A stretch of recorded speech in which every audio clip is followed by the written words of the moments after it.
गुरु प्यारी सात संगत जी, प्यार भरी राधा स्वामी जी, सात संगत जी, आज की वीडियो को पूरा ज़रूर देखिए। अगर वीडियो अच्छी लगती है तो वीडियो को ज़रूर लाइक और चैनल को सब्सक्राइब करना मत भूलिएगा। सात संगत जी, ये जो साखी है बाबा जी की सच्ची घटना है और सात संगत जी इस वीडियो को पूरा देखने की कृपालता ज़रूर कीजिए। सत्संगत जी, जैसा कि आपको पता है बाबा जी के पास कई सत्संगी आते हैं और अपनी अपनी समस्याओं का हल लेकर आते हैं।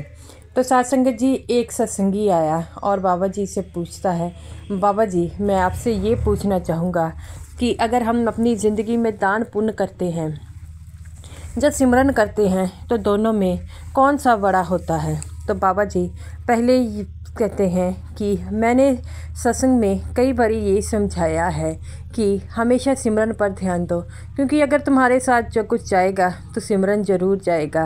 और फिर बाबा जी एक सेवादार को कहते हैं कि ये सत्संगी भाई ने कितने साल हो गए नामदान लिए हुए। वो कहता है, बाबा जी मैं आपको बताता हूँ, मुझे 12 साल हो गए नामदान लिए हुए। तब बाबा जी कहते हैं, बेटा 12 साल तुम्हें नामदान लिए हुए हो गए, लेकिन तुमने अंदर से अभी कुछ नहीं पता चला, तो क्या फ़ायदा है इस सिमरन का? तो मैं आज आपको बताऊंगा। वहाँ पर जितनी भी संगत बैठी थी, बाबा जी उनसे कहने लगे हैं कि मैंने क्या समझाया है आपको, क्या फ़ायदा आपका इतना किया नामदान लेने का जब आपको कोई असर ही ना हो। तब बाबा जी एक सेवादार को तराजू लेकर आने को कहते हैं, तो वह तराजू लेकर आता है। तो बाबा जी कहते हैं, बेटा आज मैं दिखाऊंगा कि एक सत्संगी के कर्मों को कैसे जो है बनाया जाता है। तो बाबा जी वो कहता है, मेरे सच्चे पातशाह मैं आप पर पूरा यकीन है, मुझे खुद पर यकीन नहीं है और सब मुझे कहते हैं कि दान पुण्य सबसे पहले होता है, इसीलिए मैं आपके पास आ गया हूँ और आप मुझे सिर्फ यही समझाना है कि दान पुण्य ऊपर होता है और जा सिमरन ऊपर होता है। तो बाबा जी कहते हैं, बेटा तुम लोगों की बातें क्यों सुनते हो?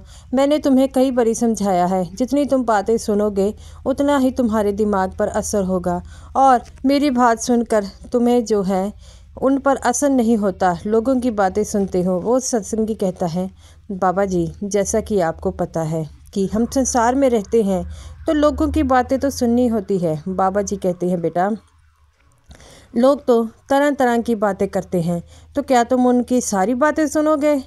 तो वो सेवादार शर्मिंदा हो जाता है। तो बाबा जी कहते हैं, ये देखो, ये मैंने इस सेवादार से तराजू मंगाया है और ये जो तराजू होता है 2 साइडें होती है और एक में भार ज़्यादा हो जाता है और एक में कम।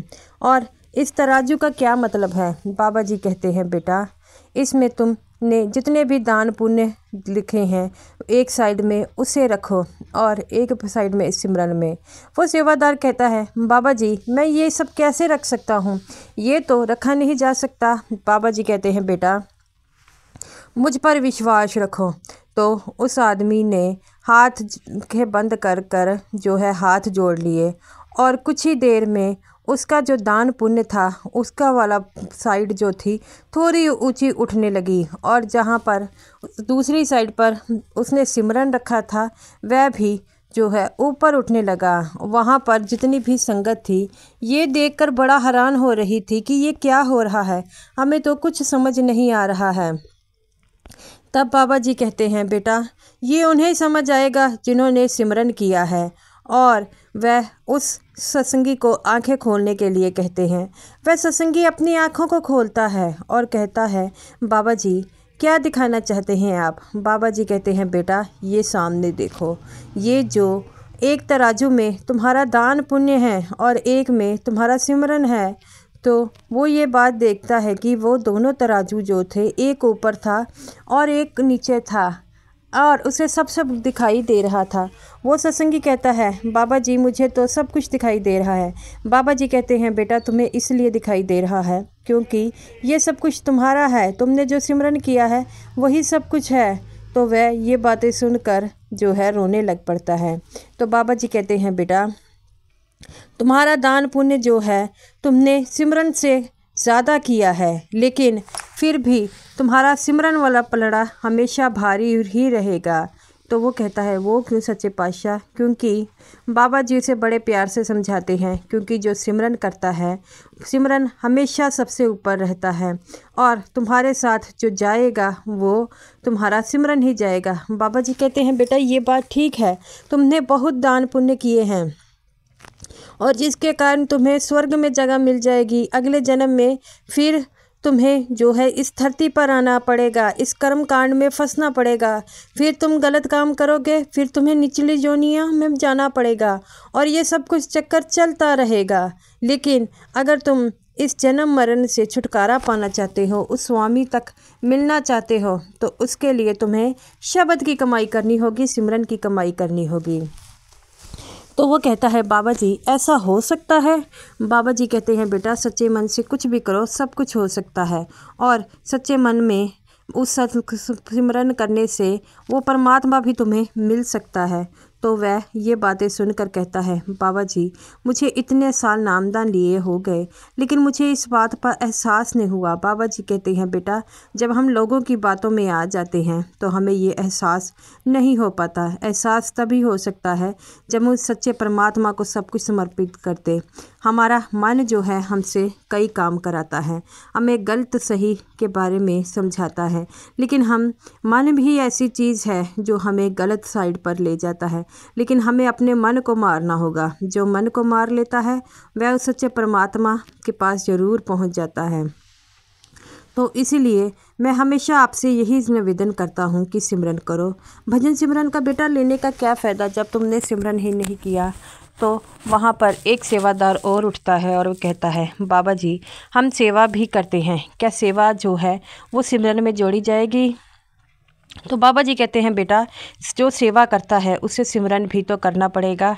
सेवा जो है वह अलग चीज़ है। सेवा तुम्हारे जो है आसपास का वातावरण जो है साफ़ करने के लिए है, लेकिन सिमरन जो है वो तो तुम्हें अलग ही माना ही जाएगा। सिमरन जो करना ही होगा।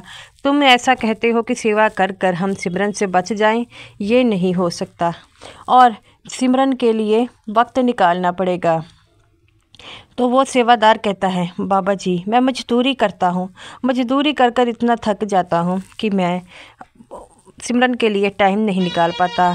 तो बाबा जी कहते हैं बेटा सारे दिन मजदूरी करी किसके लिए? पैसों के लिए, घर परिवार के लिए। तो उस सच्चे परमात्मा के लिए टाइम कब निकाल पाते हो? तो वो कहता है बाबा जी ये बड़ा मुश्किल हो जाता है। तो बाबा जी कहते हैं बेटा इसी मुश्किल को तो हमने बाहर निकालना है। इसी मुश्किल से बचने के लिए हमें उस सच्चे परमात्मा का नाम दिया गया है। हमें जो कुछ किरदार मिले हैं वो हमारे पिछले कर्मों के हिसाब से हैं, लेकिन हम अगर इस तरह दोबारा ही कर्म करते रहेंगे तो इस जाल से नहीं निकल पाएंगे। हम पता नहीं कितनी निचलियाँ जोनियों में गए हैं और उसमें हमें बिल्कुल सुध बुध नहीं होती, लेकिन मानुष चोला मिला है तो इसीलिए हमें इस मानुष चोले को लाभ उठाना होगा और उस सच्चे परमात्मा की भक्ति करनी होगी। वो देवी देवता भी मनुष्य चोले के लिए तरसते हैं, क्योंकि अगर धरती पर ही ये भक्ति संभव है। और साध संगत जी बाबा जी कहते हैं तुम्हारा सेवा का पलड़ा जो है वो नीचा होगा और सिमरन का ऊंचा होगा। और जितने भी दान पुण्य कर लो, लेकिन सिमरन सबसे ऊंचा है। जो सिमरन करेगा वही सच्चे परमात्मा को पा पाएगा और कोई नहीं। तो गुरु प्यारी साध संगत जी बाबा जी कहते हैं बेटा चाहे उम्र बड़ी हो या छोटी हो, लेकिन मौत का कोई भी भरोसा नहीं है। इसीलिए हम सोचते रह जाते हैं कि कल सिमरन करेंगे, आज करेंगे, लेकिन हमें सिमरन पर पूरा ध्यान देना होगा। जो सिमरन कर लेता है वह सच्चे परमात्मा को पा लेता है। सिमरन का रास्ता मुश्किल ज़रूर है, लेकिन जो इस पर एक बार चल जाता है उसके लिए सब कुछ जो है ठीक हो जाता है। वो सभी सेवादार जो था वो बाबा जी के चरणों में गिरकर रोने लग पड़ता है। बाबा जी कहते हैं बेटा रोने का कोई फ़ायदा नहीं है, तुम्हें सिमरन तो करना होगा और 2.5 घंटे सिमरन करना होगा। और साध संगत जी बाबा जी कहते हैं कि हमें इस जन्म मरण के चक्रों से छुटकारा पाने के लिए मनुष्य देह मिली है, तो हमें उस देह को जो है उस सच्चे परमात्मा तक मिलाना होगा। वो सच्चा परमात्मा हमारी उड़ीक कर रहा है कि उसकी दी हुई रूहें कब वापस आएंगी और कब उनसे हम मिल पाएंगे। तो साध संगत जी, जैसे हमें उस परमात्मा से मिलने का इंतज़ार रहता है, वह सच्चे परमात्मा को भी हमसे मिलने का पूरा इंतज़ार रहता है। तो गुरु प्यारी साध संगत जी, बाबा जी के कहे अनुसार हमेशा सिमरन करते रहिए। तो साध संगत जी, ये रही मेरी आज की वीडियो अच्छी लगी हो तो ज़रूर लाइक कीजिए और समूह साध संगत जी को मेरी तरफ से प्यार भरी राधा स्वामी